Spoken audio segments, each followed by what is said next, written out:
नाही, इथे आपले मुख्यमंत्री राज्याचे एकनाथरावजी शिंदे आणि उपमुख्यमंत्री आपले देवेंद्रजी फडणवीस आणि उपमुख्यमंत्री अजितदादा पवार, महिला बाल कल्याण मंत्री आदित्य तटकरे मॅडम आणि इथला विदर्भात असल्यामुळे मी सुद्धा या 31 तारखेला हा इथे फार मोठा कार्यक्रम आपण मुख्यमंत्री माझी लाडकी बहिणा योजनाचा ते जे आपण 1500 मंजूर केलेलं आहे ते दुसरा हप्तासुद्धा आपण या कार्यक्रमामध्ये आपण वाटप करणार आहोत अशा प्रकारचा आमच्या राज्य सरकारचा निर्णय झालेला आहे.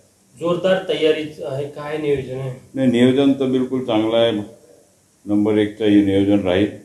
आता मी सुद्धा काल नक्षलग्रस्त भागामध्ये होतो आणि हे जे लाडकी बहिणाचा जे कार्यक्रम झाला काय की मॅक्झिमम लोकांच्या खात्यामध्ये 3-3 हजार रुपये गेले आणि त्या माझ्या इथे 70 आज माझ्या वय 71 वर्ष आहे. या 71 वर्षामध्ये जितका सभा मी घेतलं त्या सभापेक्षा अशा प्रकारचा नक्षलग्रस्त भागामध्ये 80% महिला आणि 20% पुरुष कालच्या बैठकीमध्ये होते. म्हणजे इतका मोठा इफेक्ट या जे राज्य सरकार निर्णय घेतला महिला सहभाग होत आहेत. आता काहीतरी राज्य सरकार आमच्याकरता करत आहे असं प्रकारच्या लोकांमध्ये एक विश्वास निर्माण झालेला आहे.